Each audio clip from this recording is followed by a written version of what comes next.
नमस्ते दोस्तों, dear professional friends. स्वागत है आपका हमारी इस विशेष श्रृंखला जीएसटी वीकली अपडेट्स में।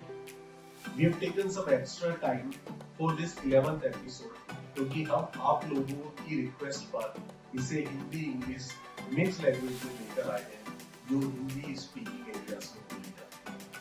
आज हम डिस्कस करेंगे selected case law decided in the court जो आपको जीएसटी की कॉम्प्लेक्स सिचुएशन को समझने में मदद करेगी। ये सीरीज आपको जीएसटी कानून की बारीकियों और उनके व्यवहारिक एप्लीकेशन को समझने में आपकी मदद करेगी, चाहे आप स्टूडेंट हैं, टैक्स एडवाइजर हैं या बिजनेसमैन हैं। So let's begin this exciting journey and deep dive into the courts decision on various GST issues. आप इस श्रृंखला को लास्ट तक देखें क्योंकि लास्ट में इस श्रृंखला के खत्म होने से पहले, हर एपिसोड के खत्म होने से पहले हम डिस्कस करेंगे वो सभी क्वेरीज जो हमें इस पीरियड में मिली है।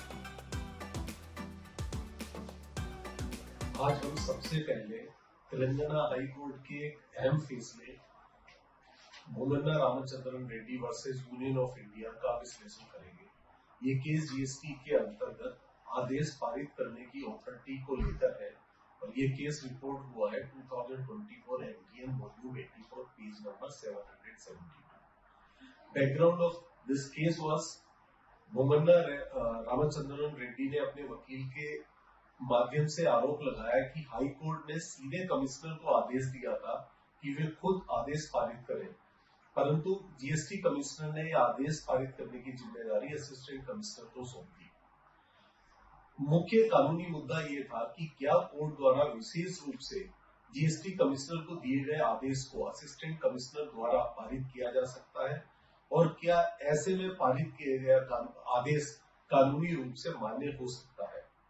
कोर्ट ने एनालिसिस किया और पाया कि कमिश्नर ने अपने असिस्टेंट को आदेश पारित करने का निर्देश दिया जो कि सीधे तौर पर हाई कोर्ट के निर्देशन के विरुद्ध था।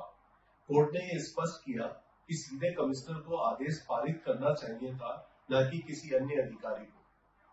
अदालत ने असिस्टेंट कमिश्नर द्वारा पारित किए गए आदेश को अवैध करार दिया और कमिश्नर को आदेश पारित करने के लिए कहा ताकि सही तरह से कानूनी प्रक्रिया का पालन किया जा सके।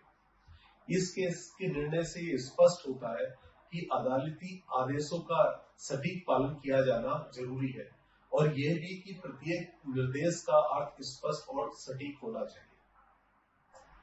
Next case Madras high court से है जिसमें Thai Mookambika ladies hostel versus union of India है और court in this case examined whether hostel rooms rented to female students and working women qualify as residential accommodation under GST law, specifically under entry 12 of notification number 12/2017 central tax rates dated June 2017.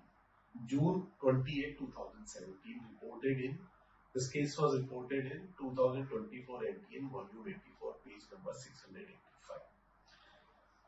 इस case में मुख्य मुद्दा था कि क्या छात्राओं और कामकाजी महिलाओं को किराए पर दिए गए हॉस्टल में कमरे जिसमें सामान्य किचन और बाथरूम की सुविधाएं शामिल है आवास के रूप में जीएसटी के तहत छूट प्राप्त है या नहीं। सुनवाई के दौरान अदालत ने नोटिफिकेशन नंबर 12/2017 के अनुसार आवासीय आवास को किराए पर दिए जाने की सेवाओं को बिना किसी जीएसटी की छूट दी गई है, बशर्ते उसे आवास के रूप में इस्तेमाल किया जा रहा हो। 2022 में इस संशोधन के अनुसार ये छूट उन आवासीय आवासों को पर लागू नहीं होती है जो पंजीकृत व्यक्तियों को किराए पर दिए जाते हैं। इट मीन कि जो रजिस्टर्ड लोगों को यदि वो किराए पर दिए गए तो उस पर ये छूट लागू नहीं होती है। अदालत ने ड्यूरिंग एनालिसिस ये पाया कि आवासीय आवास का मतलब कोई भी भवन या उसका कोई हिस्सा है जो घर, निवास या सोने की जगह के रूप में इस्तेमाल किया जा सकता है। इसमें अस्थायी ठहराव के लिए इंतजाम करने वाले होटल, मोटल, गेस्ट हाउस इत्यादि शामिल नहीं है।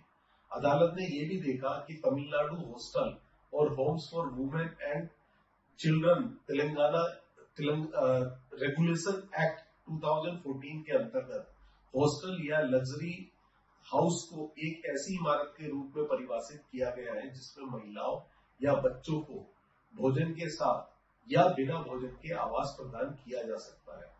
इस आधार पर हॉस्टल को आवासीय आवास के रूप में माना जा सकता है। कंक्लूजन में कोर्ट ने यह आदेश दिया कि हॉस्टल कमरों को छात्राओं व कामकाजी महिलाओं को देना आवासीय आवास के रूप में के अंतर्गत आता है और इस प्रकार ये जीएसटी से फ्री है।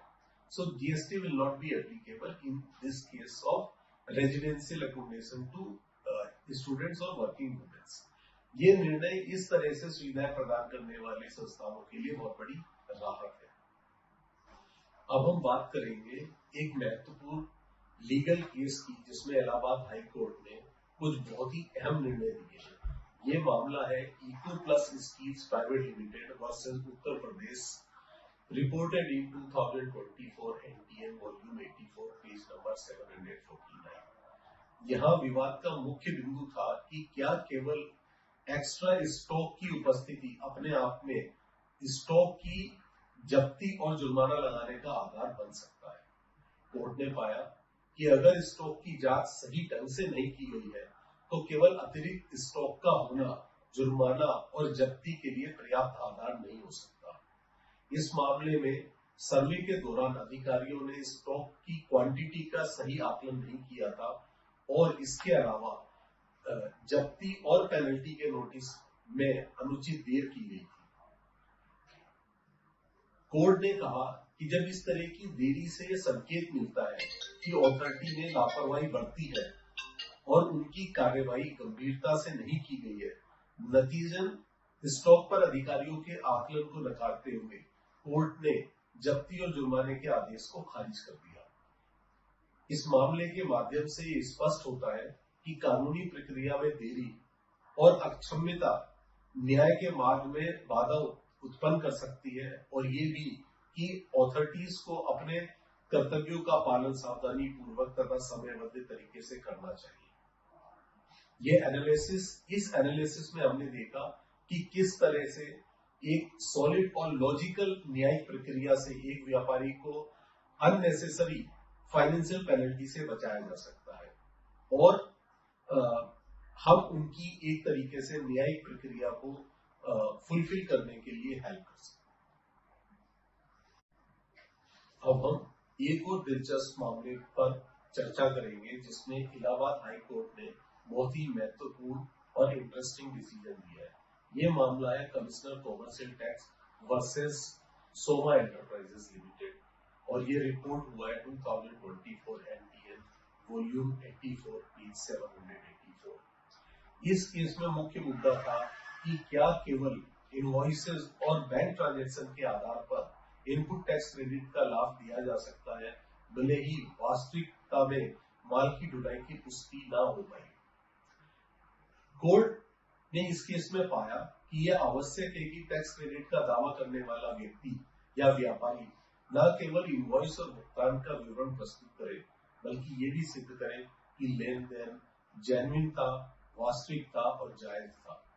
इसमें विक्रेता का नाम और पता, माल वितरित करने वाले वाहन की जानकारी, माल ग्रहण करने वाले की पुष्टि और फ्रेट चार्जेस का भुगतान भी शामिल है ये प्रूव करने के लिए।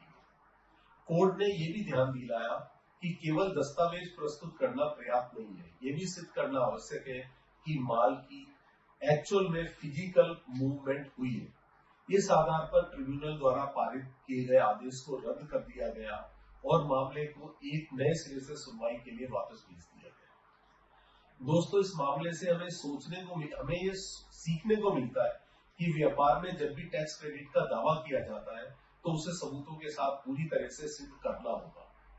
यह न केवल आपके दावे को मजबूत करता है बल्कि आपको कानूनी रूप से सुरक्षित भी रखता है और यह एश्योर करता है कि आपको आपका ड्यू क्रेडिट मिलेगा। अब हम एक और महत्वपूर्ण कानूनी फैसले के बारे में बात करेंगे जो दिल्ली हाई कोर्ट में सुनाया गया। इन this case of Canara bank versus assistant commissioner Delhi GST, the court addressed an important issue regarding the penalty order issued without proper consideration of bank's reply. ये NTNK 2024 वॉल्यूम 84 पेज नंबर 774 पर report हुआ है। Bank ने इस case में एक विस्तृत जवाब सबमिट किया था दिल्ली GST डिपार्टमेंट को, जिसको अधिकारियों ने अधूरा बताया और ठीक से विचार नहीं किया। अदालत ने ये फैसला सुनाया कि बिना पूरी तरह रिप्लाई की समीक्षा के बिना कोई भी आदेश न्याय संगत नहीं हो सकता। आफ्टर डिस्कशन कोर्ट ने ये मामला पुनः विचार के लिए वापस भेज दिया और कहा कि ये वापस इसलिए भेजा जा रहा है ताकि सही प्रक्रिया का पालन किया जाए और बैंक को अपना पक्ष रखने का पूरा अवसर दिया जाए। धन्यवाद। Thanks for watching. हमारे इस एपिसोड को देखने के लिए बहुत बहुत धन्यवाद। And don't forget to like, subscribe and hit the notification bell ताकि आप कोई भी हमारी लेटेस्ट वीडियो को मिस ना करें। एंड आपके जो फीडबैक्स हैं आप उन्हें हमें जरूर शेयर करें, और आपके जो आइडियाज जो आप चाहते हैं कि हम अपनी इस एफर्ट्स को और इम्प्रूव कर सके ताकि आपके लिए और ज्यादा यूजफुल हो सके, आप हमारे साथ जरूर शेयर करें। So keep agile till next episode and stay connected for more such video. Thank you. Bye.